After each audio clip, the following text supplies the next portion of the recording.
Welcome to Bonn Park. Welcome to Bonn Park. Welcome to Bonn Park. Welcome to Bonn Park. Welcome to Bonn Park.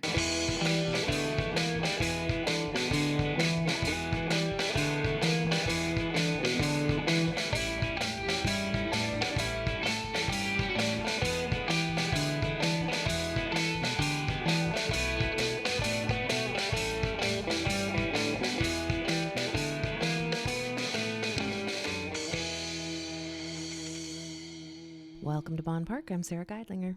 This is week 3 of the stay-at-home initiative, also known as a Canadian version of a quarantine. No Marshall yet, of course, but I'm going to try and get him to record remotely. We'll see what happens. Stay tuned. Today on the podcast, we have Vanessa Stankiewicz of Lola Catering. We recorded this episode last fall when Vanessa and her husband Miguel recently moved back to Ontario from Spain.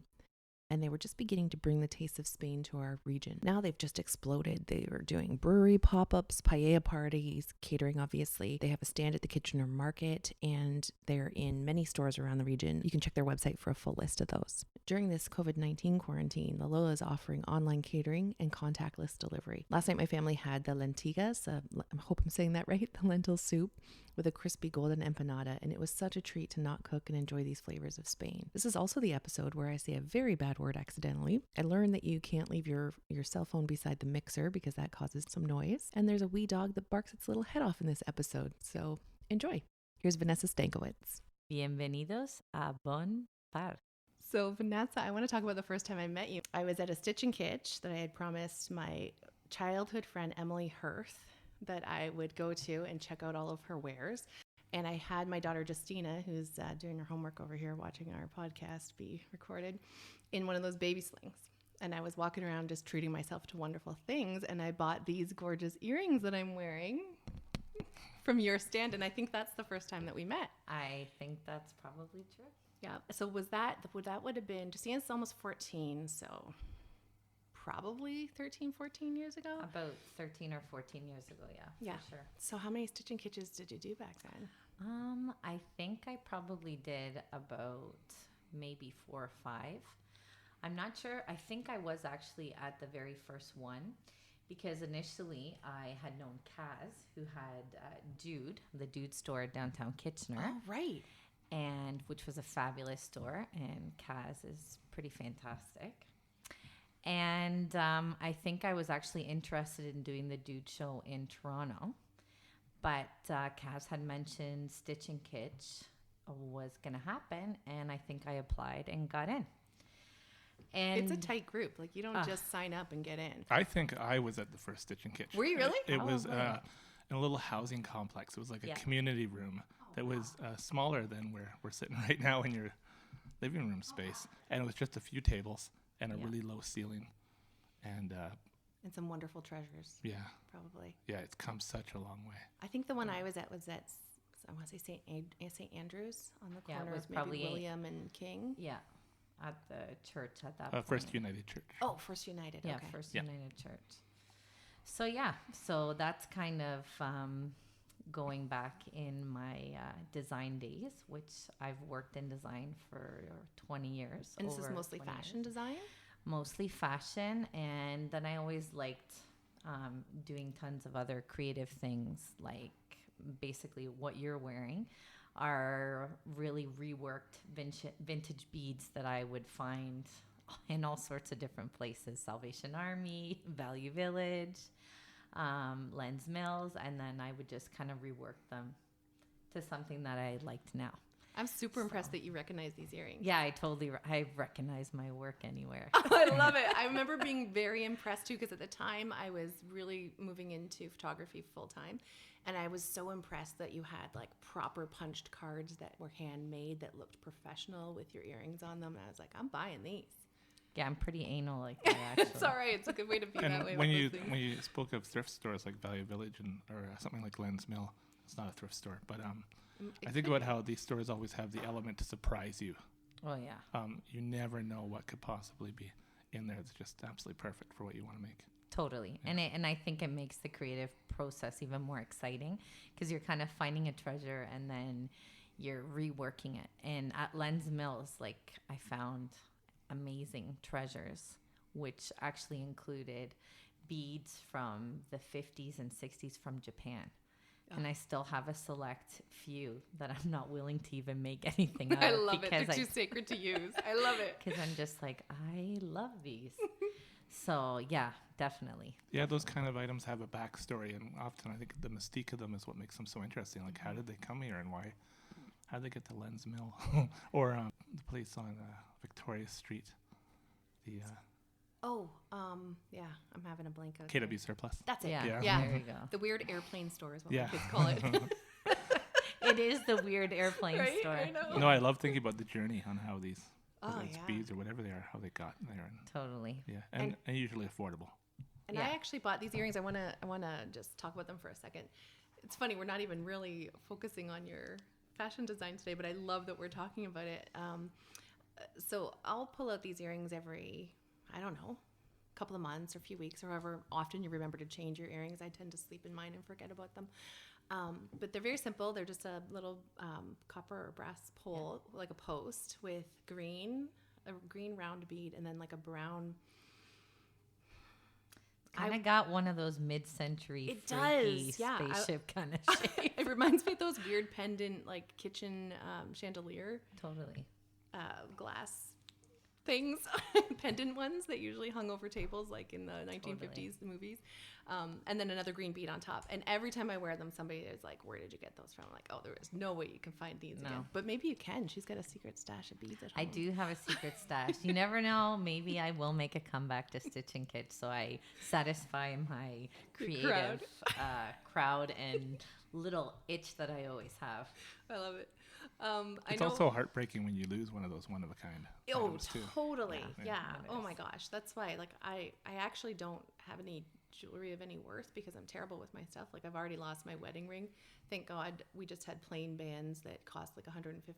But like, I can't be trusted with nice things. Yeah. Again, I've kept my kids alive. I haven't burned down my house. I'm going to knock on this table. Yeah. But stuff, I can't be trusted, especially when it's jewelry. But I want to talk about when you came in tonight and Marshall met you. Yeah, you brought us some incredible food. So you must have known I was vegetarian. Yeah, and it's called empanada. That's right. Yeah, and it is beautiful golden color, and just incredible. And can we talk about that? Tell me a bit about the origins of that food. Well, the origin of empanada, and I guess we could kind of quickly squeeze in here that right now we are initiating the beginning of our catering company centered on food from Spain, Lola Catering. And basically what we're trying to showcase here, like things with the empanada, is a little bit of everything that all of the different regions of Spain has to offer. And so the history behind empanada is actually, we call it in Spain, empanada gallega. Okay, and Gallega is the region of Galicia in the northwest coast of Spain. And basically, it's a long tradition, probably from farmers and fishermen, that it was an easy way to bread food and take it on the go. Okay, so in Galicia to this day, we make it of all different sorts of fillings. Today we've made the vegetarian version So good. with roasted red peppers, caramelized onions, and goat's cheese. Probably the most typical filling in the north of Spain is with tuna. We also do it with scallops. They do it with Spanish chorizo and meats. And then, like I said, there's obviously vegetarian versions where people use the nice harvest of the vegetables that they have in the north of Spain, which is pretty rich. And they stick those in the empanada as well. So it's a great thing to eat on the go. I also feel like it could be enjoyed at any temperature. You brought it in here warm tonight, which was incredible. But I'm sure I would enjoy it just as much tomorrow, right out of the fridge. Oh, totally. Yeah. And it's actually something that could probably sit out on the counter for the evening and have it even for breakfast. Yeah. And we also do tend to make as well some more savory breakfast kinds as well, like maybe with ham and cheese or whatever. And it's definitely the whole purpose of it, even initially, was that, right? You just kind of cut it, take a slice or take the whole thing on the road, and you can eat it throughout the day. Right? So it's sort of like it's like a version of a sandwich, really. Yeah, but it's so much better. Well, the word empanada empanada means to actually bread in Spanish. So so it's like the perfect casing. Oh. That combination of goat cheese and caramelized onions, I'm trying to think where else I've had that, but it's just a beautiful, beautiful food combining. It's awesome, and I always find it particularly good with something like goat's cheese because it's always got a little bit of bite at the end. In Spain, it's also usually used as well with brie. Brie and caramelized onion is also a combination you'll see, but definitely goat's cheese is, in my opinion, where it's at. And then you had let us in on a little secret that the Lola Catering touch tonight was a tits. Not tits. Tins. Oh, I just said tits. Should we edit out the fact that I just said tits? No, I think it's actually pretty funny. Yeah. So a tints. Yeah. I'm not allowed to use that word anymore. A tints of maple syrup in the caramelized onions. So good. Yeah. My husband is the chef of Lola Catering, and he is not a fan of sugar. No. So if he can use maple syrup or something natural like honey, it's always his go-to. So let's have a shout out to Miguel. Let's hear all about him. Yes. Well, I'm very interested in your story too, because you are a K-Dubs girl. I am Were you a born K-Dubs. here? Actually, no. I have a very interesting life story. Lay it on us. We're ready. I'm just going to eat my empanada. No, go ahead. Okay. I was born in Mississauga, Ontario, and baptized 3 months later in the Virgin of Africa in Northern Africa in a small town called Ceuta, which is where my mother was born, and it belongs to Spain. It's literally across the Strait of Gibraltar beside Tangier. And my mom had very good family friends there still. I still have family there to this day. And my mom really wanted them to be a part of our family, so she took me there to be baptized. I love it. At 3 months, all the way from snowy Canada. And therefore, my life has constantly been a back and forth between Spain and Canada because of my mother, who was Spanish. And I lived there as well when I was 9 till I was 13. And after that, we moved to K-Dub. And and then basically I did high school here, met a lot of friends like our mutual friend Esther Sanchez, great artist. Going to be a guest also. Exactly. And I went to college in Toronto for fashion design. And where in Toronto did you go? I went to Seneca College, so North York area. And and then basically was here for a bit. And then after a very long relationship with somebody after 11 years, I decided that it was time to go to different land. And I headed for Spain. So I continued my fashion career there. And about 4 years later, I met Miguel. The beautiful Miguel. He's so intriguing and mysterious. He is. He's sometimes a quiet man until you give him a beer or two. I'm a quiet man, so you give me a beer or Yeah. two. There you go. But so I met Miguel, and a year later we had our first child together. And we just then had another one. And they're beautiful boys. Exactly. Our two little beautiful boys, Oliver and Elliot. And basically how we make the full circle back here was I was kind of tired of the fashion industry. I really didn't feel like I was contributing really anything more than just more clothes. And I was kind of becoming slightly disillusioned. What do you mean when you say that? I'm very interested. Well, I just feel like I had culminated, reached a really good point in my career where I actually preferred maybe more so to consult, but I didn't really feel like continuing to design. I didn't feel like how many more t-shirts or sweaters or pants do we really need? And it was just kind of looking at everything more on a business aspect and kind of getting away from the creative side because I just felt like it was becoming very repetitive. And in November of last year, I actually decided to leave the job that I was in. So it's been recent. It's very recent. And kind of figure out what my next move would be. Long behold, 5 days later, my husband would lose his job after 21 years in the pharmaceutical industry. Wow. So we kind of took it as a sign of the universe, where I'm very much a universe believer. And I thought, what are the bloody chances this is going to happen between, 5 days of each other? So my husband had been saying pretty much since we met on his first visit to Canada that if he ever got laid off, he would love to move to Canada. And I was always saying, I will never move to Canada till I have my own home in Madrid.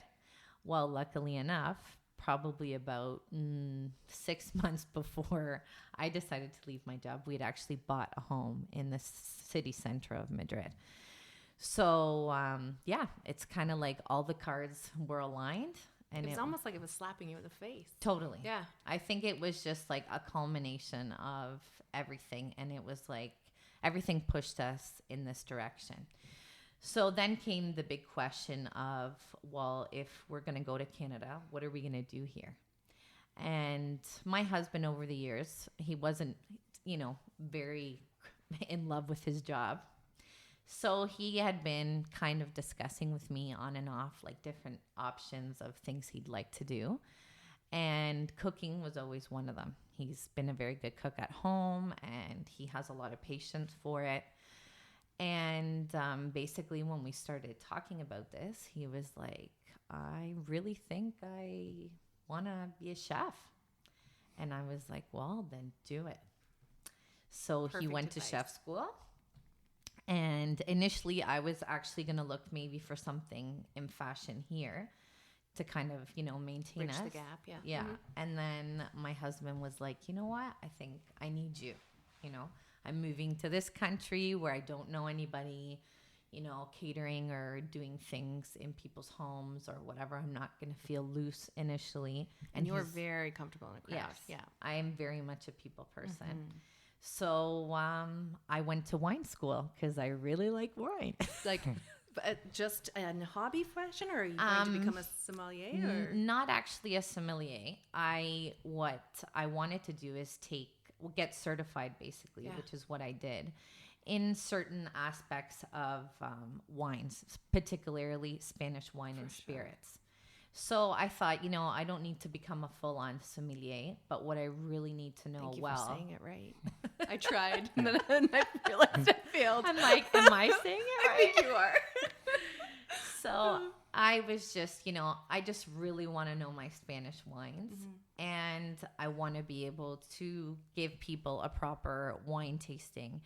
And something that I think me and Miguel, now that we're here and we're into it, really feel is that it's really lacking in Canadian culture, like any food or wine or anything from Spain. Like Spanish culture is not here. So I thought I knew what Spanish food looked like just based on, we think we know everything, and Canada's so international, Ontario is so multicultural.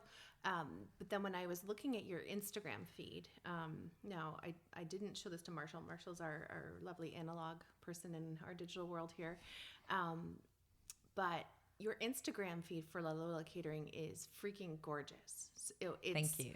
Well, that's my designer anal again. Well, I'm telling you, like I meant to ask you, I was wondering if Esther, our friend, the artist, had done any of your graphics, or if this is something that you came up with. So I have more questions about that, but it's well laid out.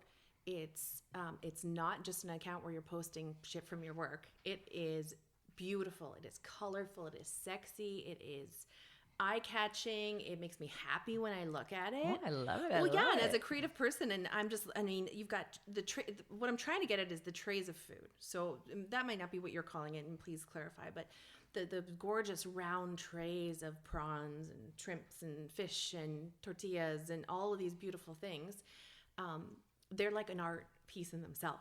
Totally. And this is all Miguel and you styling together, I'm sure. And I want to know more about, like, if Miguel, maybe, did he have cooking influences at home? Because that can't all be from chef school. He has major cooking influences. Okay, so I want to know about that. I want to know about, like, so what I'm saying was I thought I knew what Spanish food looked like, and I did not. It is absolutely gorgeous. And people are going to love this when they see it. And I want everyone to see it, you know? I want everybody to see it and experience it too. I'm sure you do. I think some people probably think Spain and Mexico are the same. For sure. They do. We're naive. They do. Yeah. They do. Yeah. It's not burritos and tacos that you're creating here. Well, I remember going on vacation one of my summers when I was in high school, and one of my friends like, don't eat too many burritos. And I was like, wrong place. You're wrong. Wrong place. But I can understand completely the mix up, because really anything South American or Central American is really Latin. And that's kind of where we get it mixed up. Yes, they do speak, obviously, the Spanish language. And of course, there's some similarities. Unfortunately, because the Spanish went in and conquered in not a very nice way. But yeah, there are some, like I mentioned before with the empanada, there was a mass immigration from Galicia to Argentina. And there is a lot of influence in their food to this day. Same, obviously, a lot of Italians went to Argentina as well. And there's a huge culture of pizza and pasta and things like that. So there obviously always is cause effect, right? When people conquer or get into other countries, right? So that's most definite. And we obviously share a language in common. You know, their dialects can vary, just like Spain has, 4 different dialects. So, yeah, I think there's a lot of influence back and forth. But like I mentioned before, I get emails and social media questions all the time. Like, is your food spicy? And no, food from Spain is not spicy. There may be a tint of spice just from time to time. Not a, you know what? Yes, but not at all. And our food is, I think it's a food culture that is really left to be discovered by Canada in general. So I think we're kind of like a little bit on a crusade here to really like spread the news on, really good Spanish wine and spirits and good Spanish food. That's authentic. Yeah, and absolutely beautiful. Thank you. I've read about somebody leaving the country at the age of, specifically the age of 13. There's a Polish artist named Caroline Varen, who her whole body of work kind of revolves around this idea of leaving Poland to come to Canada, and that cultural duality you can feel, and how there's a certain place where you don't feel like this new place is your home, and then sometimes when you go home, you don't feel like that's quite your home. Did you ever experience that? You know what? I think my parents had us traveling a lot as a kid. For example, my mom's sisters, who she was very close with, lived in London, England. My parents, when they met, were actually living in London, England. So I have spent large portions of my life in London, England, holidays, very family orientated. And when I go there, it feels like home. And when I come here, it feels like home. And when I go to Spain, it feels like home. I used to refer to it when I was in high school that Canada was like a reality and Spain was like a dream, because everything is so laid back and life is on a different plane. And Canada was like on a different level as well. And I could manage my life in both, but I think I've always liked the convenience that I can choose. I can say I'm going to be here for now in this portion of my life, and then say, I need to chill, or I need to bring it down, or I need to just, enjoy life, and say, I'm going to go to Spain. I love this way that you're describing it, because I was going to ask you if you felt you ever had to do that code switching, which kids are doing all the time, people are doing all the time. But without knowing it, you're actually managing that code switching in a beautiful way. It's just coming as second nature to you, where you're using those geographic locations to experience a certain level of peace in your life at the time when you're there. Totally. And like I said, I think there's a time for everything. I think us being here right now is the right time, because it's a great moment for my husband, who's never lived outside of Madrid, by the way, to experience life in a different country in a culture like Canada, where so many cultures live in harmony, which is pretty damn incredible. Can I swear on here? Because I almost already said. said Yeah. tits, so I think we're okay. So I think that's really incredible. And I think my husband's completely amazed by that. And a country with a lot of progress in, you know, different things. Spain is wonderful in its lifestyle, but politically and, you know, many other things are so behind. Right.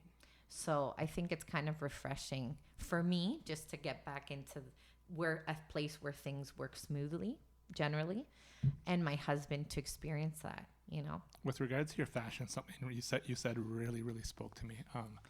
It's a tricky thing to explain, and these aren't your words. This is me kind of internalizing it. But for me as an artist, there are many times where I've asked myself if what I'm doing is relevant. It could be like in the midst of like an art exhibition, surrounded by hundreds of people, and you go home and you just not really sure if it really mattered. And it's not even about if you sold anything or if it garnered any, you know, press or whatever. But that was really important to me to hear that you went through an experience with your fashion where, again, that's my wording, whether what you're doing is relevant and whether it mattered. I totally agree with you. And it's such an odd thing to do when you dedicate so much of your heart and soul to it, and then you find yourself questioning, what's the point? Yeah, what's the point? Well, I think it was becoming that because I was just increasingly stressed because it's a very high-paced, you know, deadlines and go. And I literally got to that for what? I'm sacrificing, you know, my health, literally, with stress. I'm sacrificing time with my family and, you know, overall my children because I'm traveling constantly. I think it's just like the same thing. And I'm thinking for what? For this? For a few fucking t-shirts or a few dresses? Like everything's been done and made. And I think I've never been one, you know, I do appreciate awesome craftsmanship in fashion. And I think some of the things out there are wonderful and really are relevant because I do believe fashion at a high level always kind of speaks as well of where we are politically and as a whole. And it's a form of expression, right? Like anybody else who uses different mediums, right? So I just felt like at the level I was at, I wasn't really contributing anything anymore. And I actually had some very interesting offers as of recent, actually arriving here to actually be a part of a pretty amazing project, which I can't disclose. But I had to make a choice. And am I going to get back on that wheel, or am I going to do what we dreamed of here? Yeah, exactly. It's tough, though, right? It's a very tough decision, and I was kind of like the old Vanessa would have been like, I can do it all. But the reality was, you can do it all when you're a single woman. You have no responsibility to anybody but yourself. And you know what I do like about Lola Catering is this is with and for my family. Yeah. Okay. And your children are learning along with you in this. Exactly. And my children are huge cheerleaders. And I think also too, it's like a nice kind of dedication to my Spanish mother who's no longer with us. And I think she would have very much enjoyed it. There's a beautiful set of photos on your Instagram. I'm sorry to talk over you when you're talking about your mom. Fine. Your personal Instagram is Modern Play. Yeah. Modern Play _ I think maybe. Yeah. And just a few scrolls down, there's a beautiful set of black and white photos of your mother, and you look exactly like her. Thanks. But they're gorgeous, and they've got a vintage feel, and she looks a little bit carefree, but also wise in those photos. And I'm sorry to hear that you don't have her anymore. Yeah. But I want people to see that photo if they're out there on the Instagram. Yeah, it's awesome. But I think it's, you know, those things that really affect you as you're growing up. My mom also was a massive food lover.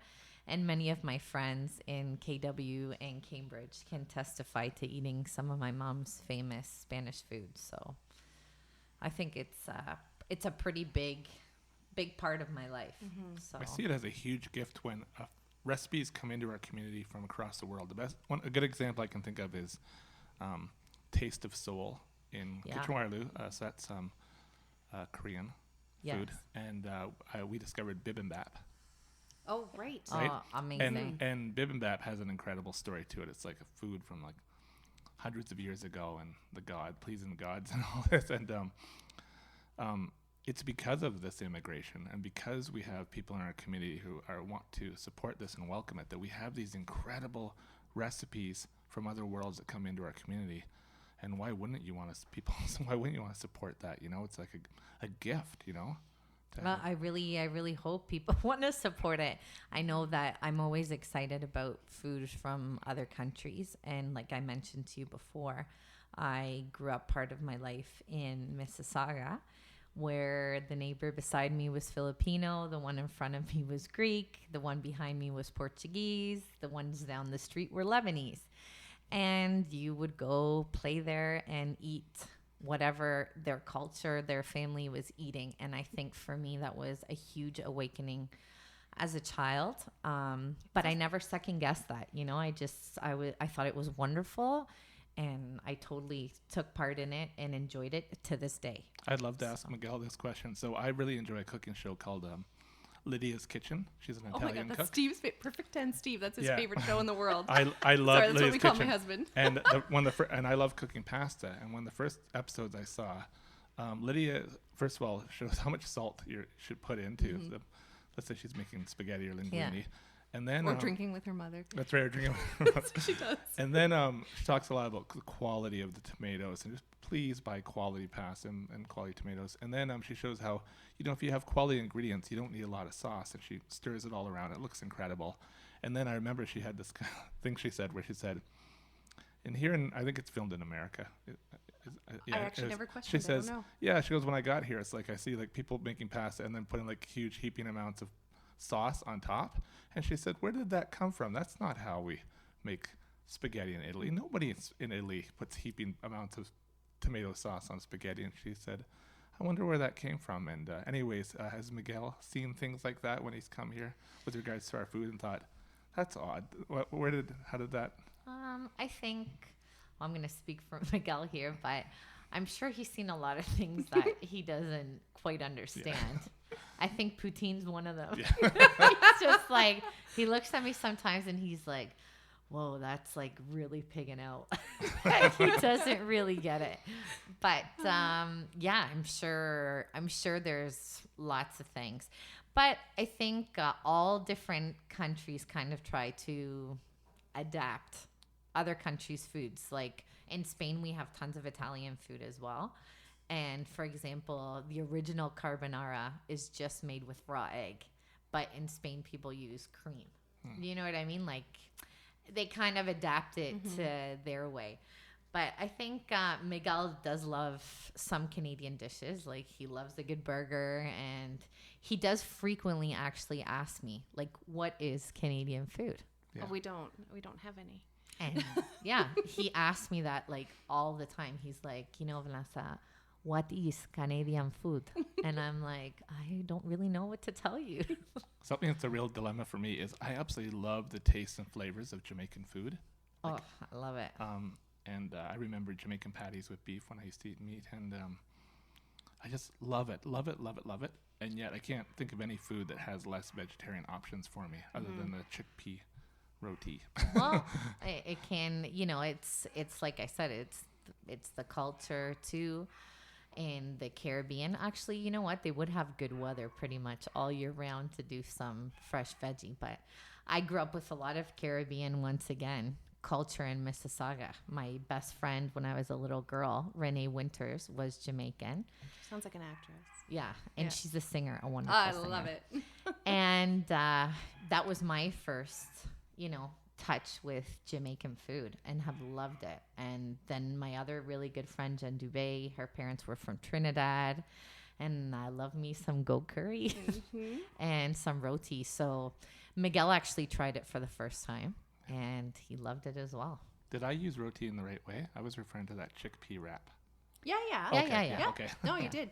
I want to hazard a guess about this Lydia theory. I know we're getting off topic and we're really putting a lot of time into Lydia's kitchen here. And the pudding sauce on top. And I think that's an Americanized version of kids not being open to trying whatever be. sauce is being prepared. be. And that reminds me of something that you were talking about growing up in Mississauga with all these different families and trying everyone's mama's food. And that was for a few reasons, I think. One, you were raised right, that what was put in front of you, you ate and you didn't ask questions. And number two, there were no goldfish to be offered in the early 80s. No. Visiting your friends' houses. We didn't have bedtime snacks or, oh, you don't like that, honey? Let me cut you up some cheese and crackers. Like, we didn't have that. Even just, Canadian mutt families like my own that come from everywhere. We didn't have those options. And I do think that that's where that comes from, is sort of dumbing down the food for kids when really, if you typically let kids try whatever is out there, all they have to do is try. They don't have to like it. They don't have to love it. But as long as they just give it a little chance. No, and I think some things sometimes go with your maturity level. For example, my mom had a massive habit of putting cumin in everything. Oh, really? And as a kid, I hated it. And as an adult, I love it. So I think sometimes, it's age relevant at some point as well, that you're at the beginning, you're just like, whoa, what is this flavor? I'm not into it. And then you get older and you're like, oh, I can appreciate this flavor. Yeah, I think it's true. My husband, Perfect 10 Steve, we were just talking about, would not touch a tomato up until about the age of 12. And now he doesn't go a day without having a sliced tomato on something or another, really. Cute. And it's that age-appropriate thing. I mean, I still think Justina's going to eat tomatoes one day.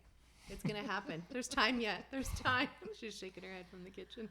I want to dig in and ask a little more about what Lola's been up to, what you are hoping to be up to. Tell us everything. Okay, so La Lola is, once again, like I mentioned before, we just really want to spread the word and spread the taste on everything Spanish food and wine and spirit. And basically, we come to your home, to your event, or wherever you may need us. And I think something that I want to stress about La Lola is we don't want to just drop the food off. We want to make it where we're all a part of something, okay? I've had other catering companies and colleagues ask me if, we're going to do lunch drop-offs and things like that. And I think our focus really wants to be, an event, whether it's something small at home or, it's a big corporate event, getting people involved, basically. Because Spanish culture is very much about everybody being together and experiencing together and enjoying wine and food together. And I don't want to detach that while we, work with La Lola. So, so we offer different experiences. Like we do paella parties. So paella is one of Spain's most famous national dishes. And it's this huge pan. It actually comes in many different sizes, but we have some pretty huge ones.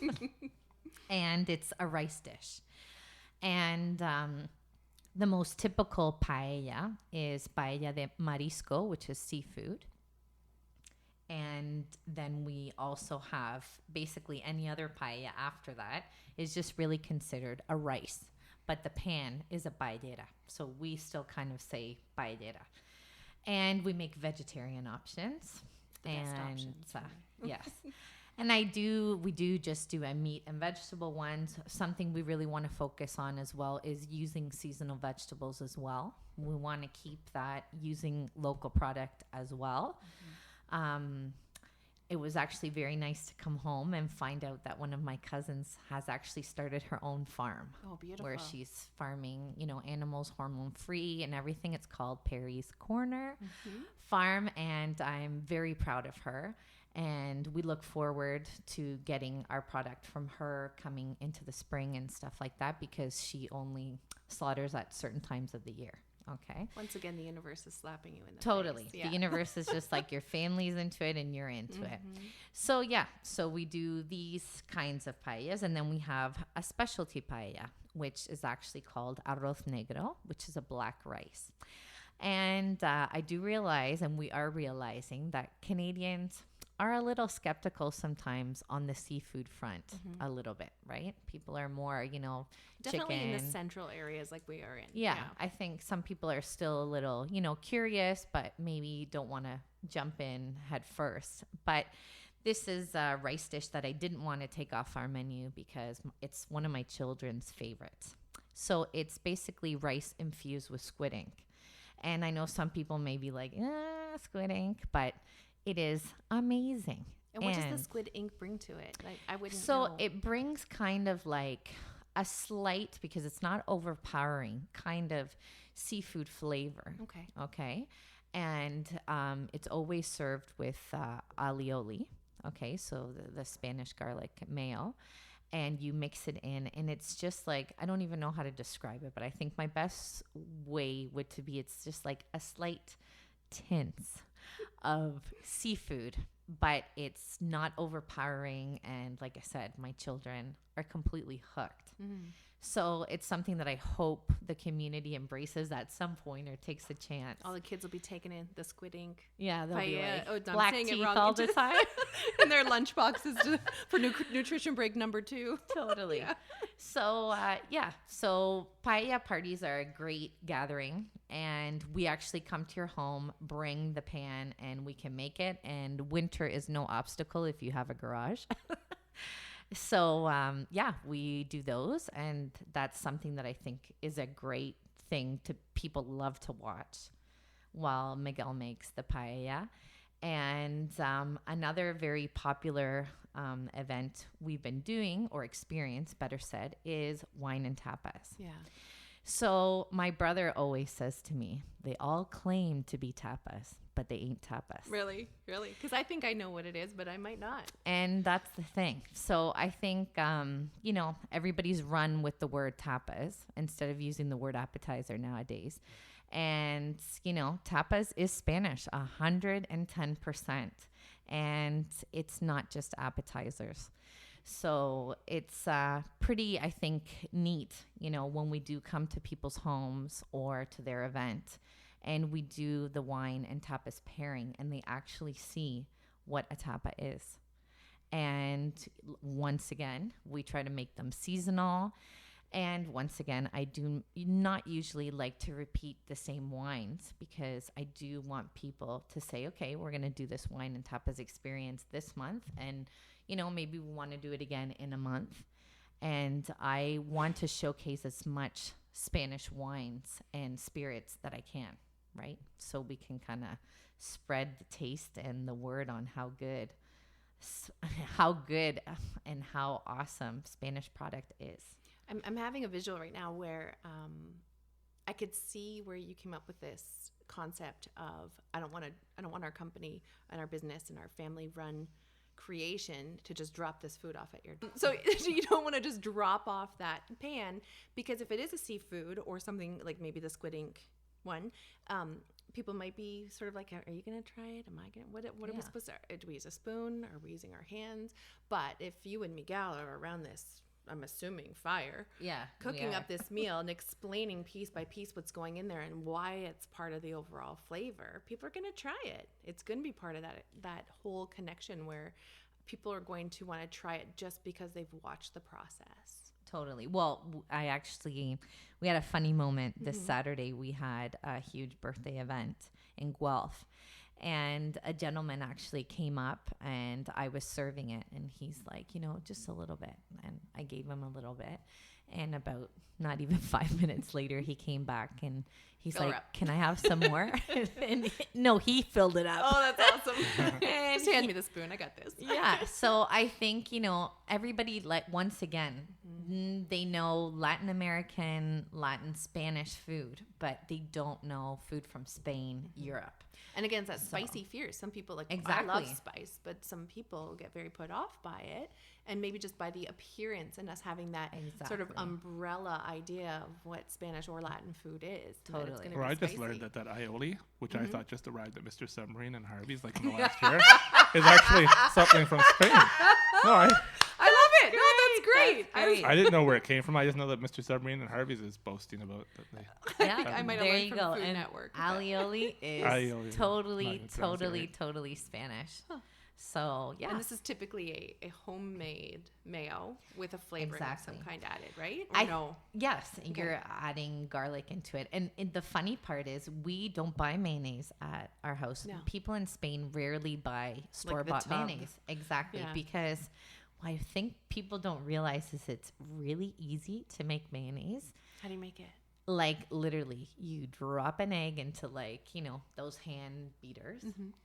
And you cover it with olive oil, maybe a good 4 inches of olive oil, or you can use canola oil or vegetable oil if you don't want it to have a strong olive oil flavor. And you literally hold the blender at the bottom And let it go. and you'll start to see that it'll start to kind of, become a little bit more like a solid. Yeah. And then you Emulsify. Is yeah, that the word? exactly. Emulsified. And then you slightly lift it up little by little and you'll start to see it come together. Then you just put a little bit of salt. Spanish people put a little bit of lemon and you're done. And you're done. And you put it on your sandwich and it literally takes 2 minutes To make it. And it's fresh. it's fresh. And so now, will you and Miguel laugh at the local chain restaurant serving spicy chipotle sriracha flavored aioli? I can't even say it now. Aioli. Yes, I think Miguel's kind of sometimes like scandalized. Yeah. Like, what are they doing with this? And it comes out of a tube, most Yeah. likely. But I listened to a radio show a few weeks back, and he talked about how in America there's such a love for Vietnamese food and Thai food, and they're certain it has to do with the relationship America had to Vietnam back in the 60s. Totally. And how in America, even though I see lots of Indian restaurants around here from the north and the south, they were talking about how in America, Indian food never caught on the way Vietnamese and Thai food did because America has never really had any kind of relationship with India. True. So That's a good point. the bridge here is what is the relationship between Canada and Spain with regards to food culture? And is there nothing? Is that why I couldn't even name one Spanish wine? No. Yeah. And I honestly believe that is the case. Today, as I'm constantly sourcing Spanish wine, and you know that LCBO is right in there. So it's quite the challenge. I actually, for my last wine and tapas tasting experience, I had to go all the way to North York to get the last 4 bottles of Moscatel wine left in all of the region. I want to write this one down. What is it? Moscatel? It's Moscatel. Mosca, Mostel. Because I want to try it. I might have to drive to North York. Well, I don't even know if there's any left. I think I bought anything that was left. But yes, Canada and Spain, there was some immigration from Spain to Canada during the Franco years. And when my parents got married here in St. Aloysius Church in K-Dubs. Beautiful church, actually. Yes. My mom's cousin was actually here, living here, and actually gave her away.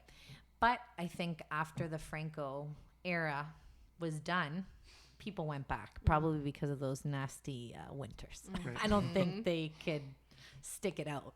So really there was just kind of like this very little, glimpse of a Spanish population here that I've actually seen through the Spanish club in this area, where our friend Esther, my parents, and other people that I know have been a part of became very reduced. Now, what I do know is there's more and more immigration now, as Spanish economy has not been the greatest. A lot of people have come over here, and I know there's more younger people here now. But yeah, we don't have anything politically in common. And, I always think as well, Spain really didn't deliver the job like Italy or Portugal or Greece has with their food and their wine culture. So we are here to work on that. You're here to make it. Yes. Has Miguel experienced one of our winters yet?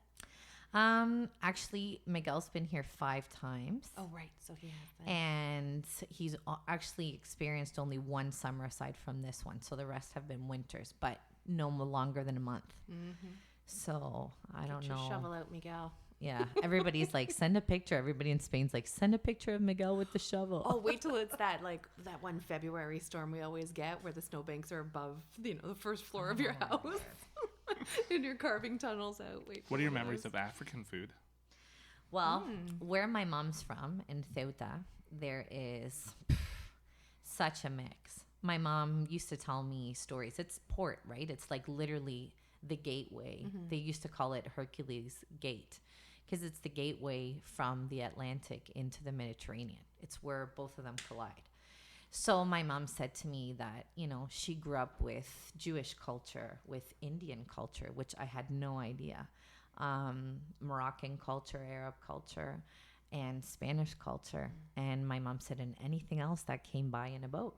So you could have Italian, you could have Tunisian. So there was a little bit of everything. I would say my relationship or what I have tried is basically Moroccan, so North African. And it's wonderful. And it's something that we do want to showcase in La Lola, the mix that there has been between the Moroccan and the Spanish culture, because Spain has been Arab many times over. Right. And there is amazing dishes. And today, right now in Granada, or actually no, in Cordoba, there's a restaurant called Noor, and the chef is totally pushing boundaries between Arab and Spanish food, and is top right now. I was actually looking at their Instagram drooling this morning, and I'm like, why didn't I go before I left? Oh.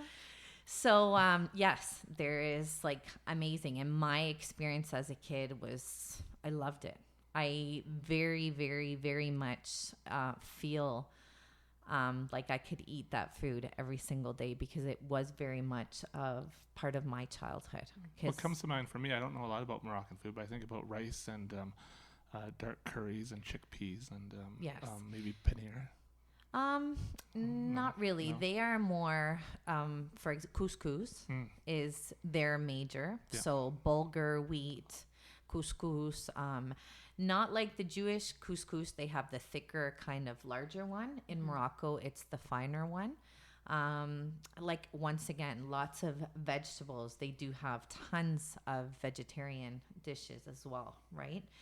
And their pâtés, which I'm a huge fan of, are awesome. They use a lot of phyllo pastry, and they make chicken pastella, which is one of my faves. And they use a lot of nuts and cinnamon and spices. So Spain has a lot of that spice. Cumin is huge in Morocco, in the Arab world. And also a very much part of Spanish food. So there's a lot of things that tie. And you'll notice in Spain, if you go to the north, that's Catalunya, Catalan, they have a lot of ties with French food. Everybody was saying to me the other day, they're like, oh, we love creme brulee. And I'm like, well, did you know Spain has crema catalana, which is a creme brulee in essence, but the Spanish version. And they're side by side, the border. So there's a lot of influence in that. And then we share a strong tradition of cod with Portugal, and they're side by side. So same with wine. We share a lot of things. I want to ask you, are there any challenges with creating these Spanish dishes here? And I'll tell you why I'm asking the question. I've met French people who have moved from France to here who have said, I really miss our bread and I really miss our cheese. And I'll say, oh, we have French bread here, and we have you can go to Vincenzo's and get cheese, and there's like, no, it's not the same, and you don't have it. You simply don't have it here. What happened that we can't replicate or? Well, I will tell you, it is Canadian laws on import export. And it's funny you say the thing about French bread, because it's probably my biggest challenge right now. Spain, like France and like Portugal and like Italy, they all share huge carb overload bread culture. And I can't get a decent French bread to save my life. And, it's kind of difficult. And I've been researching the area and seeing, where I can get it for, when we do our events. But it is hard. And then, for example, for importing, we do only use Spanish imported olives, cured meats, cheeses. 100%. It's not cheap. But you're not running up to the local Costco for the Kirkland olives, and I can't. You know what I mean? I need too much of a compromise on that flavor. Yes, even though Costco does have olives from Spain. Oh, sorry. Yeah, so it's actually not that bad, but it's a challenge, and I do believe it's our import. Like I said with wine, I think we've missed out because it's so difficult to get wine and so limited to get wine into Ontario. It's not doing us many favors, but then again, Italians pretty much have everything they need here, and Portuguese culture has a lot. But I do find that Spain is so behind in that department. Underrepresented. Major. Or if let's say an Italian pizza place says we only use Italian tomatoes, what is it about those tomatoes that the ones here in Ontario aren't good enough for making that pizza? I don't know about that, because, for example, if you go to Leamington area, right, where the Heinz factory used to be, because it's no longer there, they actually are probably the largest producers of Roma tomatoes, and those seeds originally at some point came from Italy. So I think it's like with people will come from France to Spain, and they'll say the French bread doesn't taste the same. Yeah. And I'll ask that question, be like, why? And they'll be like, it's the water. So I think it's a combination of everything where you're at, right? Yeah. When you're in Italy, those tomatoes are in Italian soil, and everything around it is, sucking that environment, right? So I think those are the things, even though I've seen pretty damn good replicas here, right? There's a lot of Italian families here that grow their own garden, and they do it serious justice to Italy. Right. Some friends of ours from Holland used to get into a little trouble with their suitcases back and forth because they'd stuff them with the grass-fed calf cheese from springtime. And they would plan and Justine was looking over here because she was always so excited when they came back. There was always a little wedge of it for us in their suitcases. But yeah, it's like nothing I'd ever tasted before in my life, and probably won't taste again unless we go get it from that source, right? Yeah, the laws are just really tight, and like I think little by little, like Spanish cured ham, which we call Serrano ham, and the Italians have prosciutto, is literally up until recently, and we're talking a long time now, trying to bring it over here, and it was impossible. So anyways, little by little, we hope that it'll become easier, especially for us. I think people appreciate that effort that you're putting into that food. Yes. For your events, even that much more. And I feel like it is reciprocated. I really feel that the people who are seeking us for their events, or, for whatever, entertain their friends and stuff, are really into the experience. Right. So we appreciate it because, it's gratification on either side, right? They're happy, and we're so happy to show them what we have to offer. Yeah. So what I want to say personally in closing is there are a few things that I appreciate and respect as much as people who reinvent themselves with their careers. I think it takes incredible courage. You must lay awake at night, look up at the ceiling going, like, what have we done? Is this the right thing? There's so much risk, and the stakes are so high. And it's just an incredible thing when people can actually make a switch. Well, I appreciate you saying that. And I do want to tip my hat off to my parents for that. I grew up in a family that was very resilient. And I don't think I appreciated that quality as much as I have now. My husband comes from a very different, very stable family who has constantly, his sister is going to retire after being in the same job since she was 14. Wow. So 45 years in the same job. And nobody's ever taken a risk, owned their own business, or done anything. And So they think you're nuts. exactly. Yeah. They think I'm nuts, but they think I'm very brave. Good. And they know that their brother is in the hands of a very resilient woman. So On her home turf. Exactly. So I do really appreciate you saying that, because I really think I'm very thankful to my parents for showing me that you can lose everything and pick up and take it to the top again. So. And more importantly, I think that you guys have actually seen a space here in the market that needs totally, to be filled. Totally. And I can't wait to see what you guys do with it. Well, let's hope this goes as good. It's starting off really good. I do want to say that.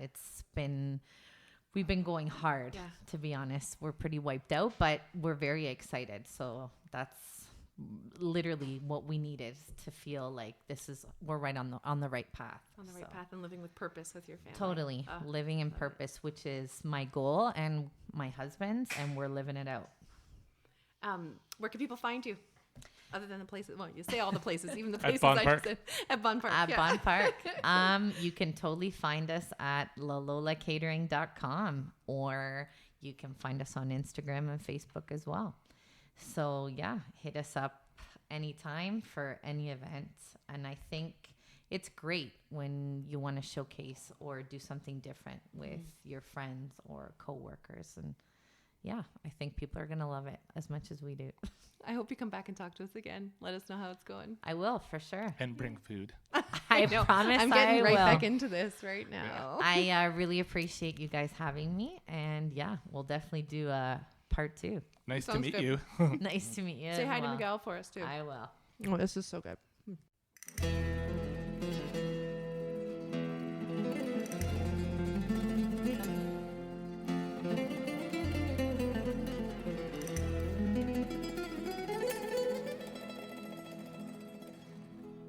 Hey, all. Thanks for meeting us in Bonn Park. Please like, rate, and subscribe to our podcast on the platform that you're listening to. And follow us on Instagram and Twitter at Bonn Park Podcast. Original music by Alan Lung.